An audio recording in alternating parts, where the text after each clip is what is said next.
Wow.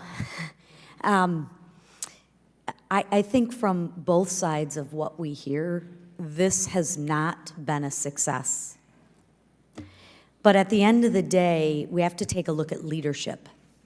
Because if you're in charge of the greatest country in the world, which is the United States, and it's your job to lead, you can't just pick up what's ever convenient to pick up when you want it to pick up. So I'm hoping we can all agree on that.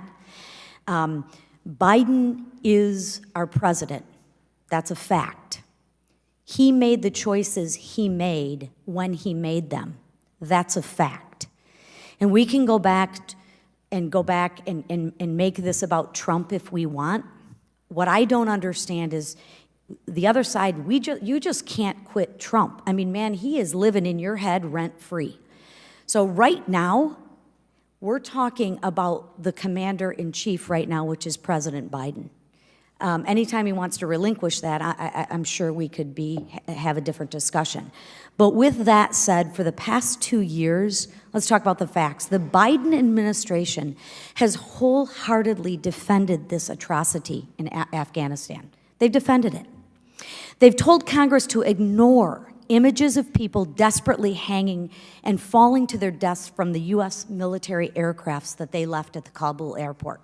We have the photos of that. The administration had claimed that the death of 13 American service members as a success. The president calls the abandoning of billions of U.S. assets a success. The president thinks abandoning our allies to be hunted down and killed by the Taliban as a success.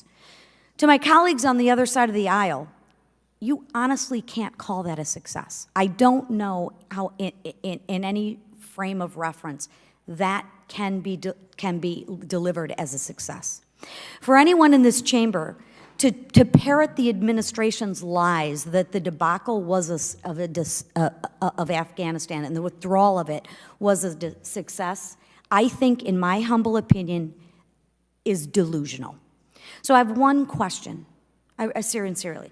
In good conscience, would you call the death of 13 U.S. service members, the loss of billions of U.S. assets, which, by the way, are paid for by the U.S. taxpayers, the abandonment of U.S. partners, and now the potential for another terrorist safe haven in Afghanistan, would we define that as a success?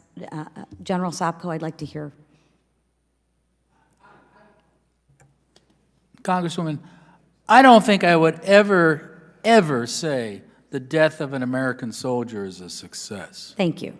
What about the billions of assets that we left over there? It's wasteful, to say the least, but... I think that's the frustration with the American people is, you hear the waste, the fraud, and the abuse. But Congresswoman, if I can just tell you, I mean, if you're talking about a withdrawal, no matter what time, you are going to leave a lot of equipment behind. I mean, and a lot of it is broken, and you try to destroy some of it. So a lot of his equipment wasn't under the control of the U.S. military. How much did we destroy? I don't know. I didn't look at it, but we tried to destroy it. But remember, we weren't at all of these Afghan military bases. The Agreed. Afghan soldiers and police were there, and what they did with them, I think that's part of the problem. And at the end, our troops were gone. They were protecting Kabul, and we Right. don't know where that stuff was. To my point. Yeah. To my point. And to the gentleman's question earlier about going back, I think we can't fix a problem and learn from history unless we can have an honest look at history. So I agree. We have to stop whitewashing this as a success. I don't think the American people expect perfection from us, but I do think that they expect progress from us. And I think we owe it to the American people to have an honest dialogue about the facts of what actually happened on the withdrawal. And again, if you're in charge, if you're the coach of a baseball team, or if you're the coach of a football team and you lose the game, I've never heard Nick Saban say, well, it's not my fault, it's my offensive line's fault.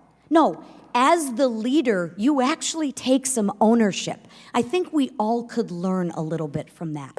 But in conclusion, we all have eyes. We all saw what happened during the disastrous withdrawal. There is no way anyone can claim this as a success. And with that, Mr. Chairman, I yield back. Thank you.